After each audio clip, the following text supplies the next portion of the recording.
1. Introduction. RFK Junior. The United States government was on track in the Biden administration to reduce the prices for both clean energy heat pumps and clean energy electric cars. Trump tariffs are expected to upset those plans to prevent future air pollution and prevent climate change. The United States government should, instead of certifying wood stoves as safe when they are not safe, go forward with regulations that ban wood stove use and direct government money for use of forest refuse only. For home building and furniture building, for just a few examples of use of forest products for non-burning uses, it is well known from scientific and medical research that wood burning is a substantial source of PM 2.5 emissions, yet the wood burning industry uses the scientifically debunked theory named carbon neutrality of wood burning to argue that wood burning replacing coal burning in industry and in a trickle-down argument that wood burning should continue for home heating should continue. Presumably because it is called renewable, wood may be renewable in the sense that a tree can be planted in the place of a cut-down burned tree, but it takes centuries or decades for the newly planted tree to attain the stature of the cut-down burned tree. During those centuries or decades, photosynthesis, which converts CO2 to oxygen and so sequesters some carbon, will not take place at the same rate as photosynthesis was performed previously, and wood burning emits both CO2 and PM 2.5, and PM 2.5 is not absorbed by trees, so PM 2.5 is not diminished by planting a tree in the place of a cut-down and burned tree. In fact, a living tree closes its pores against the presence of PM 2.5 from nearby wood burning, just as humans hold their breath in the presence of PM 2.5 from nearby wood burning. And when a tree closes its pores, the level of photosynthesis that absorbs CO2 pollution goes down. Wood burning emits 90% PM 2.5 particulate matter of 2.5 micrometer size, the perfect size to infiltrate the human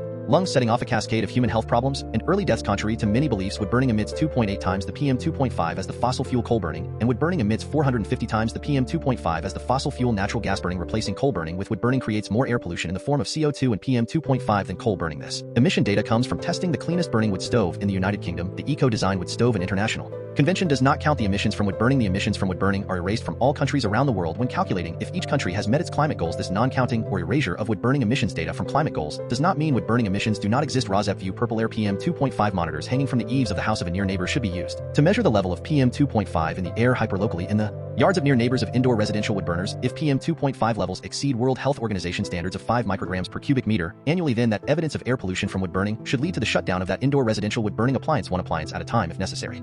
Hi, my name is Lily. Andrew gave you the intro to Residents Against Wood Smoke Emission Particulates and their concern for air pollution from indoor residential wood burning. Residents Against Wood Smoke Emission Particulates, or RASEP, would like every near neighbor of an indoor residential wood burner whose wood smoke enters their yards and sickens the near neighbors to have a purple air PM 2.5 monitor hanging from the eaves of their home to measure the level of PM 2.5 entering their yards. That measurement of air pollution should be used as evidence of unnecessary air pollution, and each indoor residential wood burner should be shut down based on that evidence, one indoor residential wood burner at a time if necessary. The presentation by Andrew ended at 2 minutes 5 seconds. The same presentation by Emma starts at 2 minutes 3 seconds before the end of this podcast. So I am Lily, your timekeeper, and you can start the next podcast at 2 minutes 5 seconds in if you would not like to see the presentation by Andrew a second time. This presentation by me, Lily, ends at 5 minutes in. What you will see in the main content of this RASEP podcast will be news about air pollution from indoor residential wood burning and how that air pollution is being combated by ordinary people just like you who are unfortunately near neighbors of indoor residential wood burners at this time. There will also be news about unnecessary and highly polluting use of wood as fuel in industrial wood burners and preventable air pollution from wood burning wildfires. There will also be news about air pollution from PM 2.5 from gas-powered cars. There will also be news about airborne diseases which are also preventable with vaccines such as COVID-19 and measles and whooping cough, to name just a few. In 2025, Residents Against Wood Smoke Emission Particulates is also concerned with combating the Trump destruction of government funding for programs which protect human health through the Department of Health and Human Services, and Trump destruction of programs which fund the science and medical research plan to protect human health from preventable illnesses. Protecting human health is a patriotic act, and our defense against enemies is weakened if we are not as healthy as we can be. Heat pump rebates are now offered by the federal government, distributed through the eligible United States, are available in 2025 and are the best, cleanest, and now cheapest alternative to indoor residential wood burning if that burning is actually done to purportedly save money. Wind and solar as sources of the electricity that powers heat pumps and electric cars is also cheaper than burning, with the adverse health effects that are caused by indoor residential wood burning also come at a cost to near neighbors, both in shortening and ending their lives and in actual hospital, clinic, and funeral costs. Instead of being compensated monetarily, near neighbors should instead be able to achieve immediate relief by stopping indoor residential wood burning in their hyper-localized neighborhoods, which relief readings from purple air PM 2.5 monitors used as evidence of air pollution will help them achieve. Welcome to news about hopeful scientific and medical achievements that will also help us achieve the goal of clean air to breathe. Episode 57 DHWM June 11, 2025 Rooftop solar could crash under the Republican tax cut bill. In Episode 57 DHWM1 RFK Jr. guts the U.S. Vaccine Policy Committee. The system is becoming unrecognizable. 2 headlines. 3 Air pollution. Why rooftop solar could crash under the Republican tax cut bill for air pollution. California wildfire near San Bernardino mountains prompts evacuation orders. 5 Democrats. We have got to become an aggressively populist party. Chris Murphy on the task facing Democrats. 6 Utilities as energy costs surge. Eastern governors blame a grid manager. 7 Utilities documents show EPA wants to erase greenhouse gas limits on power plants. 8 Utilities coal and gas plants kept open under the Trump energy emergency. 9 Air pollution. New Zealand government sued over dangerously inadequate emissions reduction plan. 10 Musk The Trump Musk feud exposes the American wealth hoarding crisis. Main content. 0 Rooftop view gutting of a vaccine policy committee by RFK Jr. leaves in limbo whether a COVID vaccine will be available in fall of 2025. The Republican tax cut for the rich bill threatens residential clean energy. Rooftop solar. A new wildfire in the San Bernardino mountains of California continues the wood-burning air pollution experienced in 2025. So far, a grid management system heavily influenced by corporations to the disadvantage of consumers is causing a surge in energy costs over several states. The Trump EPA is trying to erase greenhouse gas limits on power plants in the United States, which will further contribute to unnecessary air pollution. The Trump government is keeping open coal and gas plants that were planning to close, and those coal and gas plants did not request that they be kept open. In New Zealand, hundreds of lawyers are joining a lawsuit against the government over a dangerously inadequate emissions reduction plan. Focus on the chaotic Trump tariffs and other Trump actions may make these developments directly threatening increased air pollution easy to ignore in the confusion and panic of dealing with day-to-day imminent Trump threats to the safety and livelihood of average Americans.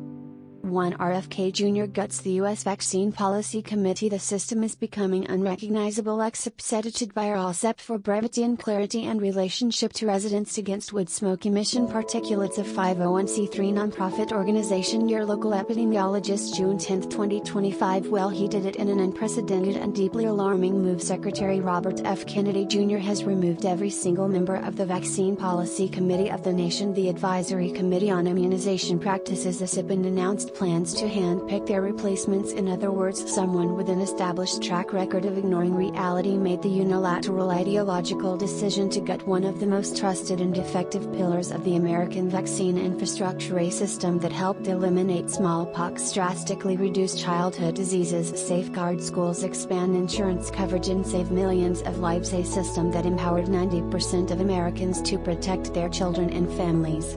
Confidently, it is now becoming unrecognizable. Unfortunately, I am not surprised, but I am deflated and deeply concerned, not just about what this means for the future but what it signals right now. What we know: for 64 years ACIP has been the backbone of vaccine policy in the U.S., guided by scientific processes, transparency and collaboration. Its members are independent experts in pediatrics, immunology, vaccinology and epidemiology who review the evidence to recommend who should receive which vaccines and when. It is a critical step in ensuring vaccines are safe and effective. The normal times federal process of checks and balances to get a vaccine from a clinical trial into your arm figure by your local epidemiologist. ACIP appointments have always been somewhat opaque, but each member is rigorously vetted for conflicts of interest. Once appointed members participate in a remarkably open process. Meetings are live streamed, presentations and data are posted online. Conflicts of interest are disclosed and public comment is not just accepted, it is required by law. Historically, this process has been grounded in the nonpartisan belief that vaccine policy should be shaped by science, experience and diverse perspectives, not ideology. This has changed. The Secretary of Health, a man named one of the disinformation dozen by the Center for Countering Digital Hate, now controls the levers of federal vaccine policy and is pulling them fast based on his decades of false beliefs about vaccines. It does not take much to counter his talking points. Yesterday, ACIP does not have undisclosed conflicts of interest. RFK Jr. reaffirmed this process himself after he called for a full review of the disclosures of the current committee. Nothing was found. ACIP is not paid by Big Pharma. An investigation in March 2025 found no systemic evidence of undue pharmaceutical company influence on the members. Yes, ACIP has voted against a vaccine. Some examples include RotaShield 1999 nasal influenza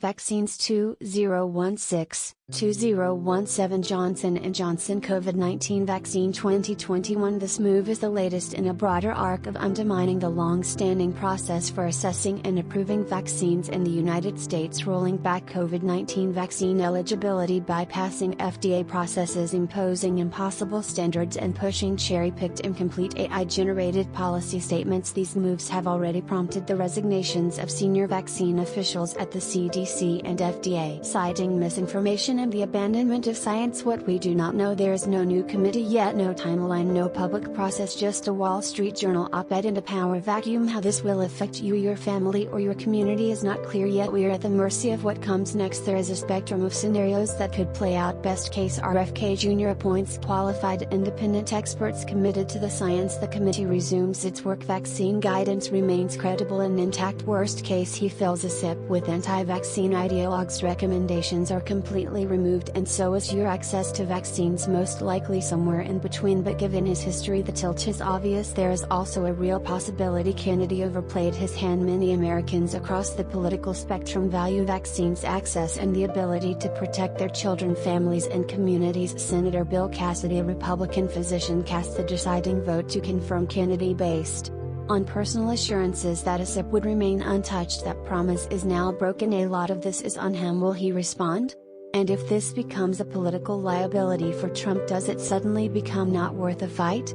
What is at stake if a SIP remains dismantled, loses credibility, or recommendations for vaccinations are changed by the new committee? There is a cascade of consequences we will have to grapple with. Insurance coverage. SIP recommendations are the basis for what vaccines insurers must cover. Coverage could be withdrawn without structure, confidence, or if a SIP becomes politicized. Some insurers may continue to pay out of pragmatism. Me's cheaper than measles treatment, but others may not. Vaccines for Children VFC program. Nearly half of all U.S. children rely on this program for free vaccines. A SIP determines what is included. Remove the committee or gut its recommendations and millions of children may lose access to routine protection. State fragmentation. Most states follow a SIP guidance without a federal link. Here, states could splinter, creating their own advisory boards, issuing inconsistent recommendations, and fueling a patchwork of policies that open the door to outbreaks. Above all, the lines between truth and falsehood have never been more blurred for families and clinical care teams. This alone could profoundly impact the American ability to make evidence-informed decisions. Confusion is the point, and it could further sow doubt, reduce vaccine uptake, and put lives at risk. What to watch the next few weeks will tell us more. Who is on the new committee and how quickly will they appear?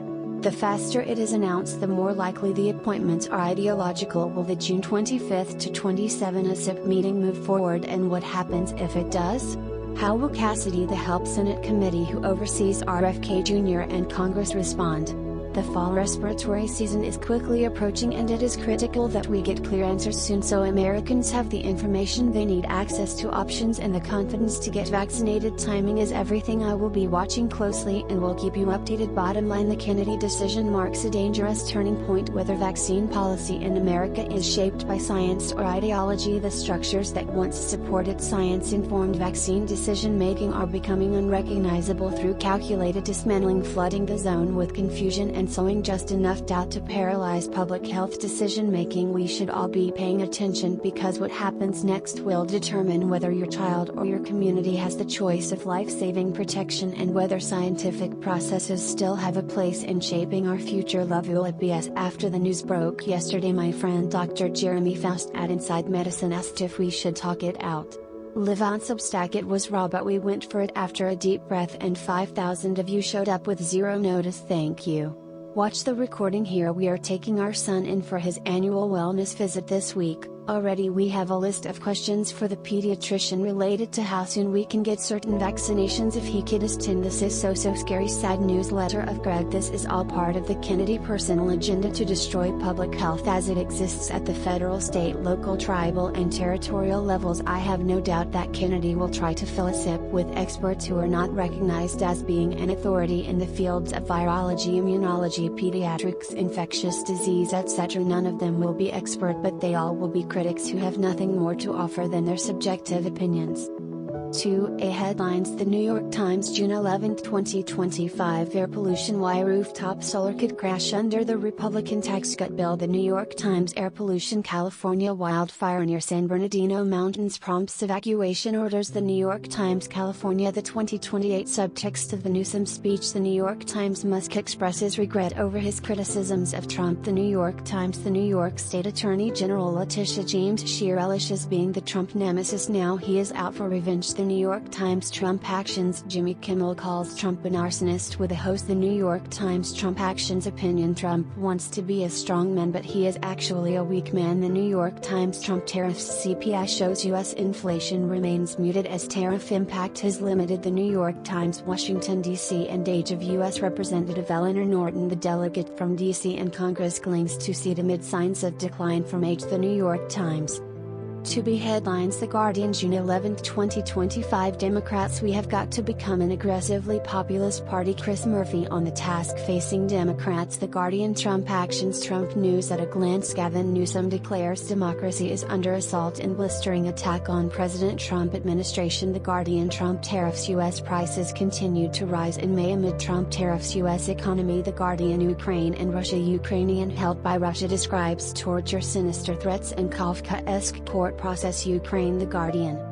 2C headlines: The New York Times, June 10, 2025. Austria: violence 10 dead after Austria school shooting. Police say. The New York Times. Austria: violence. Graz, Austria school shooting. What to know. The New York Times. Democrats: younger Democratic candidates bring new energy but also new risks. The New York Times. Europe and Russia. European Union unveils fresh sanctions on Russia including a Nord Stream ban. The New York Times. Medicine and health: rare appendix cancers are increasing among millennials and Gen X. The New York Times. Medicine and health: RFK Junior removes all CDC vaccine panel experts. The New York Times. Medicine and health: spray sunscreen is convenient but does it work? The New York Times. Medicine and health: what makes a food ultra processed? The FDA is about to weigh in. The New York Times. Musk who will replace Elon Musk as the leader of Doge. The New York Times. New Jersey voters head to the polls in key primaries for New Jersey governor. The New York Times. Peru: violence. Gang violence grips Peru as extortions and killings rise. The New York Times. Romania: TikTok bots got rage in the very online fight for the Romanian future. The New York Times. Russia: U.S. teacher seized by Russia is located in prison. The New York Times. Suriname: killer within easy reach. Paraquat is a major suicide method. The New York Times. Trump actions: FDA to use AI in drug approvals to radically increase efficiency. The New York Times. Trump actions: Trump declares dubious emergencies to amass power. Scholars say. The New York Times. Trump actions: the Yale endowment selling private equity stakes as Trump targets Ivies. The New York Times. Trump tariffs: World Bank forecast underscores cost of U.S. trade war. The New York Times. Utilities as energy costs surge. Eastern governors blame a grid manager. The New York Times. Utilities documents show EPA wants to erase greenhouse gas limits on power plants. The New York Times. Utilities: coal and gas plants kept open under the Trump energy emergency. The New York Times.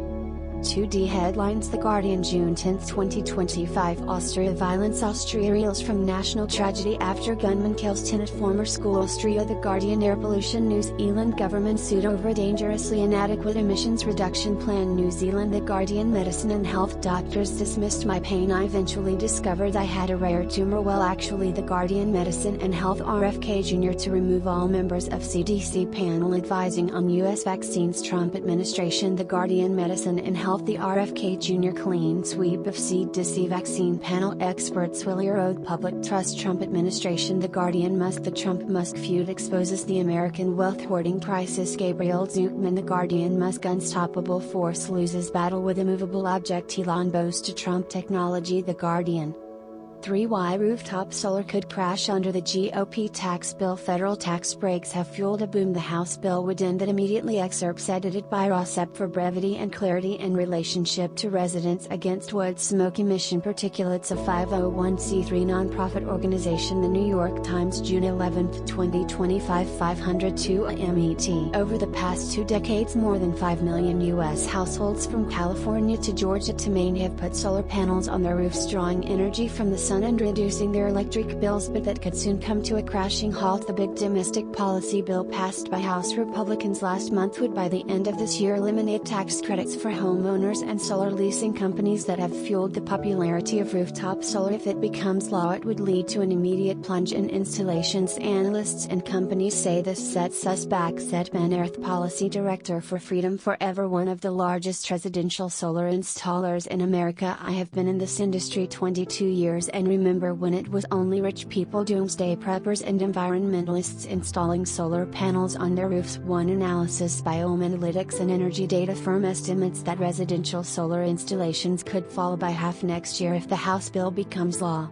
Without the tax credits, it would take 17 years on average for homeowners to earn back their solar investments. A more pessimistic analysis by Morgan Stanley projects that rooftop solar demand could fall by 85% through 2030. At some point, our solar industry can and should be able to function without tax credits, said the co-founder of Aurora Solar, a software company that designs home solar systems. I do think we could get on board with a phase down of these credits over an appropriate time period that gives us time to figure out how to find efficiencies and lower costs, but an overnight change would be devastating. It is just not possible to adapt that quickly. For wildfire news, San Bernardino Mountains prompts evacuation orders. The fire, which was burning near the town of Apple Valley, had exploded to over 4,000 acres since starting on Tuesday afternoon. Excited by RFK for brevity and clarity and relationship to residents against wood smoke emission particulates, a 501c3 nonprofit organization. The New York Times, June 11, 2025. A wildfire that started on Tuesday afternoon north of the San Bernardino Mountains in Southern California had exploded to over 4,000 acres by nighttime, driven by high winds and dry conditions. Officials said it had prompted evacuation orders and was threatening multiple properties. Officials said the vegetation fire was threatening multiple buildings in and around Apple Valley, a town of about 75,000 people about 60 miles northeast of downtown Los Angeles. According to the California Department of Forestry and Fire Protection, firefighters were battling to contain the blaze, which was 0% contained on Tuesday night. The San Bernardino Sheriff's Department issued an evacuation order for an area about 4 miles wide on the edge of the town, warning of an extreme threat to life. A number of single-story homes and some ranches appeared to be within the evacuation zone. The fire broke out at about 2:30 p.m. according to CAL FIRE, and its cause was under investigation. 5. We have got to become an aggressively populist party. Chris Murphy on the task facing Democrats. The Connecticut senator is urging colleagues to take risks to confront Trump and show voters a less judgmental face. Upset by RFK for brevity and clarity and relationship to residents against wood smoke emission particulates, a 501c3 nonprofit organization. The Guardian, June 11, 2025. Murphy is one of the most outspoken voices in the Democratic opposition to Trump. He calls on Democrats to embrace populism, urges his colleagues to take risks, and makes clear that he is not yet even thinking about 2028. We have got to look ourselves in the mirror and ask, how can we claim that we are the party of poor people if poor people are not voting for us? There is a lot of conservative poor people out there who think that our party is way too judgmental. We have got to become a bigger tent party when it comes to a lot of social and cultural and hot button issues, and then we have got to become an aggressively populist party. Democrats have been soul searching since November, when they saw a further erosion of support among the working class. Trump won 56% of voters without a college degree, compared with 42% who chose Kamala Harris, a decline from 2020 when Trump and Joe Biden were about even. Our focus needs to be on making work pay, giving power to people. Biden delivered an economic agenda that was bigger in scope and scale than many expected, with input from the progressive Senator Bernie Sanders and impetus from the crisis of the COVID-19 pandemic. But Murphy, senator for Connecticut, argues that it failed to give people a sense of empowerment. We did some good things for poor people in the last Congress, but they were largely seen as handouts. The child tax credit, student loan repayment, enhanced Obamacare subsidies, good policy, but it ended up feeling very unfulfilling to people to have the government write them a check to paper over the fact that work does not pay. Our focus needs to be on making work pay, giving power to people. That is what they want to feel. People want to feel powerful. They do not want to feel like you have to subsidize them. That is a higher minimum wage, stronger labor unions, fairer work rules, the deconcentration of economic power, the blowing up of the monopolies, the sense of relative peace and security of the post-war transatlantic alliance is drawing to a close, as evidenced by the Trump moral equivocation over the Russian war in Ukraine. Murphy does not attempt to sugarcoat it. We are not a dependable partner right now, and so I do not think there is any path for U.S. leadership to magically reappear in the next 3 years that matters most for Ukraine. I do not mean to be unnecessarily pessimistic, but I think Trump has made the decision to not just abandon Ukraine but humiliate Ukraine to the extent Ukraine survives over the next 3.5 years. That is largely going to be because our European allies do something heroic and important.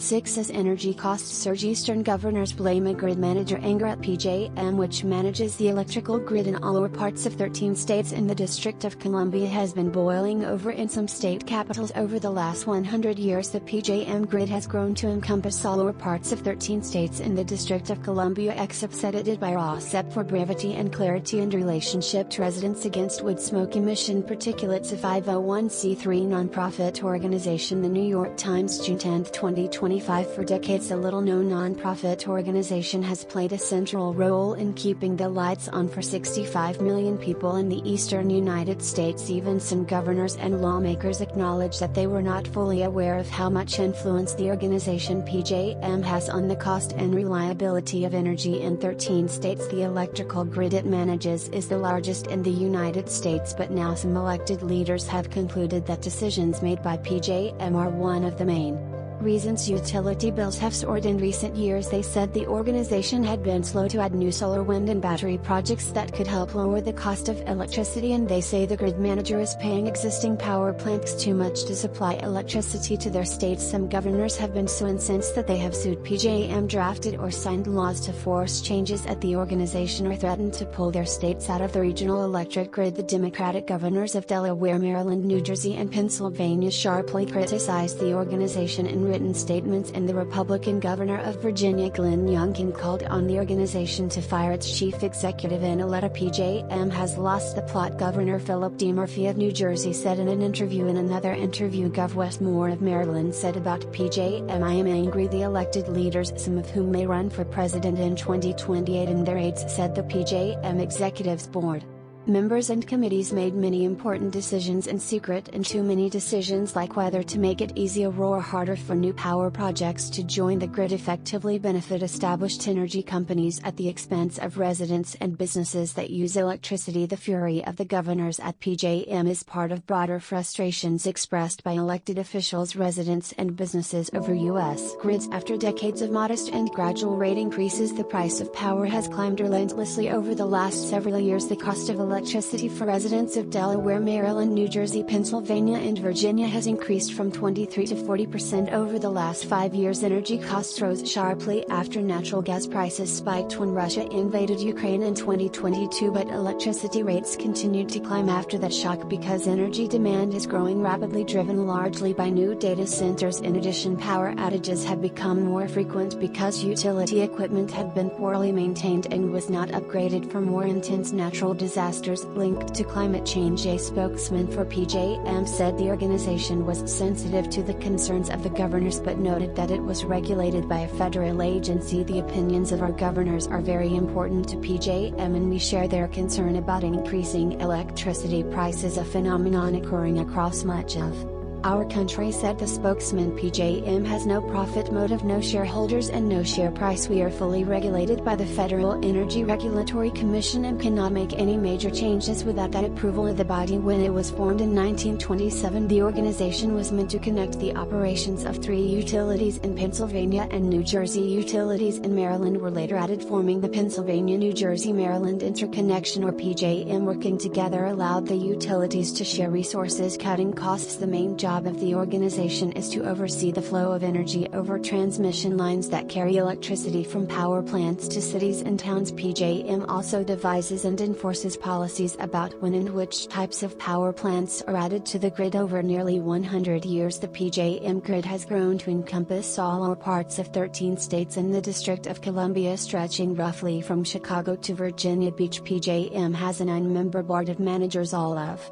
whom have worked in the energy industry or in other senior corporate jobs. It also has more than 1,000 voting members, most of which are utilities, power plant companies, transmission line owners and energy traders. Most of those voting members have a direct financial stake in the PJM decisions. Members typically vote on policies and issues. Some of the member votes are public, but others, including at smaller committee meetings where preliminary decisions are made, are not. PJM is one of 7 large U.S. grid operators. Each functions differently. Some are confined to single states like California and Texas, and their boards answer to state officials. California is considering expanding the authority of its grid manager to include other western states under a PJM-style model. Other grid managers function like PJM as independent organizations that pick their own board members and chief executives with no input from governors. What the problem is at PJM is that it is controlled and influenced by the corporate energy companies that constitute its membership, said the director of the energy program at Public Citizen, a nonprofit research and consumer group started by Ralph Nader. It puts energy company lobbyists at PJM first. Last month, PJM announced that its chief executive Manu Astana would step down by the end of 2025. The organization said the decision had preceded the Youngkin letter. "We are spending our time talking about the wrong things," Astana said in a statement. Prices are up because of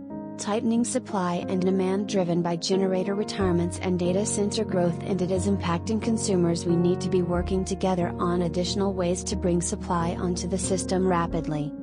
7 documents show EPA wants to erase greenhouse gas limits on power plants. The agency plans to argue that carbon emissions from power plants do not contribute significantly to climate change. Scientists disagree. Edited by Rooftop for brevity and clarity and relationship to residents against wood smoke emission particulates. A 501c3 nonprofit organization. The New York Times, May 24, 2025. The Environmental Protection Agency has drafted a plan to eliminate all limits on greenhouse gases from coal and gas-fired power plants in the United States. In its proposed regulation, the agency argued that carbon dioxide and other greenhouse gases from power plants that burn fossil fuels do not contribute significantly to dangerous pollution or to climate change because they are a small and declining share of global emissions. Eliminating those emissions would have no meaningful effect on public health and welfare, the agency said. But in the United States, the power sector was the second biggest source of greenhouse gases behind transportation, according to the most recent data available on the EPA website. And globally, power plants account for about 30% of the pollution that is driving climate change. The EPA sent the draft to the White House for review on May 2. It could undergo changes before it is formally released and the public is given the opportunity to offer comments. Likely in June, the EPA plan is likely to face lawsuits once it is finalized. If it survives, it could block future administrations from regulating carbon dioxide emissions from power plants, eliminating a tool that Democratic administrations have relied on to tackle climate change. It also could make it easier to unravel other climate regulations. Some experts said if the administration is going to do this, it is the strategically smartest way, said a conservative law professor at Case Western University. If they are successful with regard to power plants, they are pretty much going to be successful with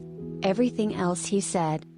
8 coal and gas plants were closing, then Trump ordered them to keep running. The grid operators that draw power from the plants said they never asked for them to remain open, and consumers may have to absorb extra costs. Edited by Rooftop for brevity and clarity and relationship to residents against wood smoke emission particulates. A 501c3 nonprofit organization. The New York Times, June 6, 2025. A 63-year-old coal-fired power plant was scheduled to permanently close its doors in Michigan on June 1, 2025. So was an oil and gas-powered plant that was built in the 1960s in Pennsylvania, but at the last minute the Trump administration ordered both to stay open. The orders came as it pursues a far-reaching plan to boost fossil fuels, including coal, by declaring a national energy emergency. The grid operators in Michigan and Pennsylvania said they had not asked for the orders and had not planned on using the plants this summer. The costs to keep the plants open, which could total tens of millions of dollars, are expected to fall on consumers. Experts have said there is little evidence of a national energy emergency, and 15 states have sued to challenge the Trump declaration, which was issued the day he took office. The emergency orders, which came last month, surprised the companies that operate the plants, and they are now scrambling to delay some retirements of workers and reverse nearly complete plans to shutter their facilities. In Michigan, the plant operator raced to buy enough coal to power operations. The episode marks a highly unusual use of the emergency emergency powers of the Energy Department under the Federal Power Act. In the past, the department has typically issued emergency orders at the request of regional grid operators to stabilize the power supply during extreme weather events and blackouts. The chair of the Michigan Public Service Commission said he estimated that the 90-day order to keep the coal plant open would cost ratepayers tens of millions of dollars. What was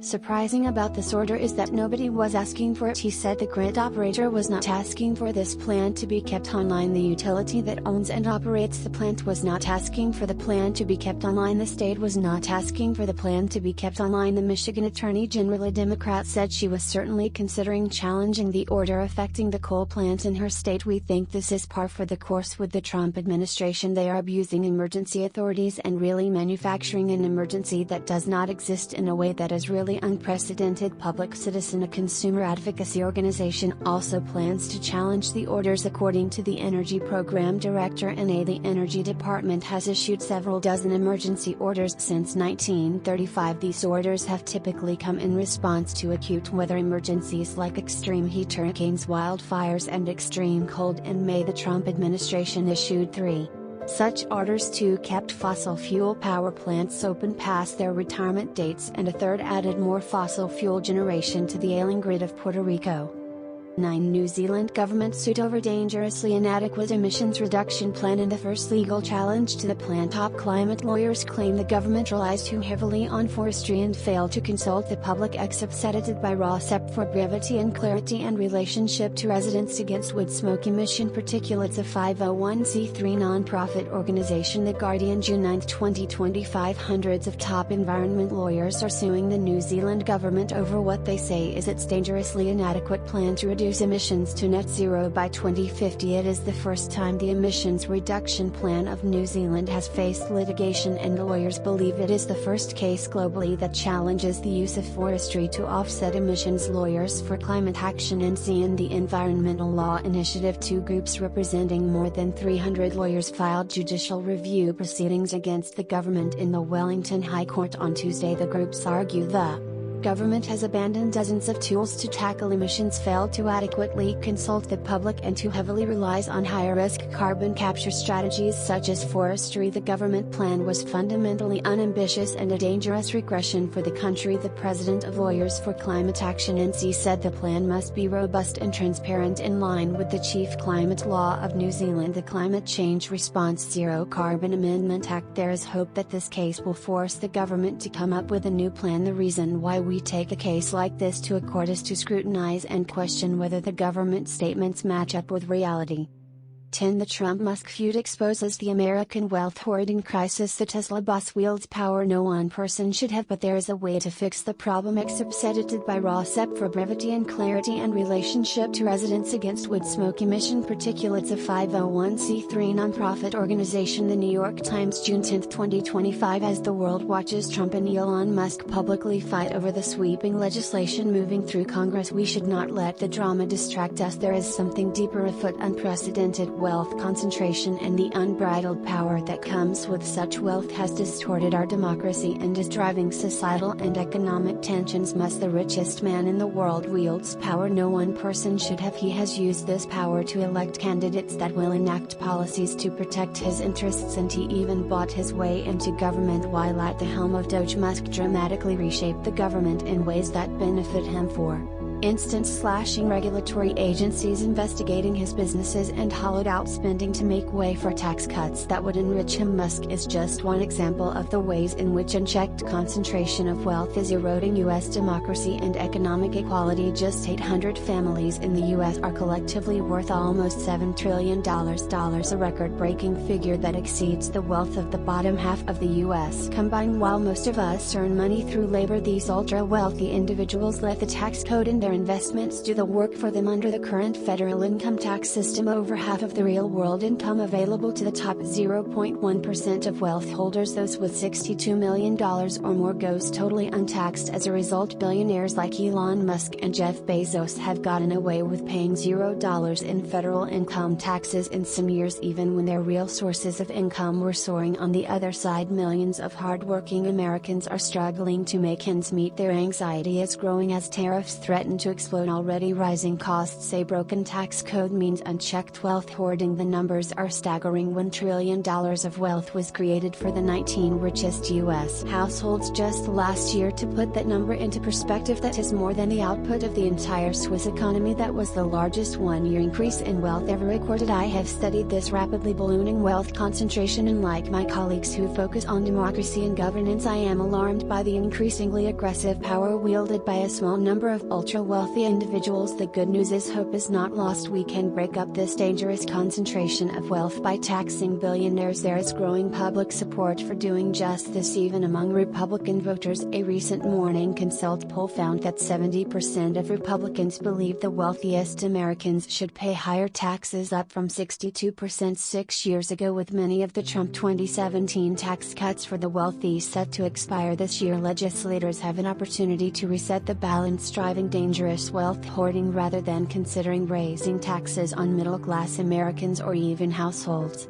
earning above $400,000. They must focus on the immense concentration of wealth among the very top 0.1% of Americans. This would not only break up concentrated wealth but also generate substantial revenue.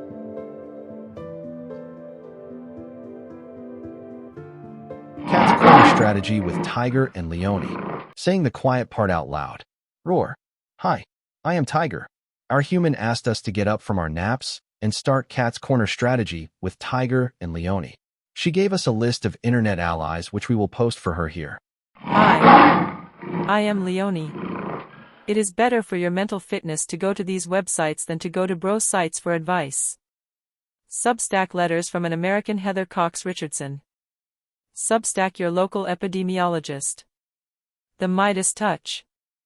The Guardian. The New York Times. One introduction. Rosette view. The United States government was on track in the Biden administration to reduce the prices for both clean energy heat pumps and clean energy electric cars. Trump tariffs are expected to upset those plans to prevent future air pollution and prevent climate change. The United States government should, instead of certifying wood stoves as safe when they are not safe, go forward with regulations that ban wood stove use and direct government money for use of forest refuse only for home building and furniture building. For just a few examples of use of forest products for non-burning uses, it is well known from scientific and medical research that wood burning is a substantial source of PM 2.5 emissions, yet the wood burning industry uses the scientifically debunked theory named carbon neutrality of wood burning to argue that wood burning replacing coal burning in industry, and in a trickle-down argument that wood burning should continue for home heating should continue. Presumably because it is called renewable, wood may be renewable in the sense that a tree can be planted in the place of a cut-down burned tree, but it takes centuries or decades for the newly planted tree to attain the stature of the cut-down burned tree. During those centuries or decades, photosynthesis, which converts CO2 to oxygen, and so sequesters some carbon, will not take place at the same rate as photosynthesis was performed previously, and wood burning emits both CO2 and PM 2.5, and PM 2.5 is not absorbed by trees, so PM 2.5 is not diminished by planting a tree in the place of a cut-down and burned tree. In fact, a living tree closes its pores against the presence of PM 2.5 from nearby wood burning, just as humans hold their breath in the presence of PM 2.5 from nearby wood burning.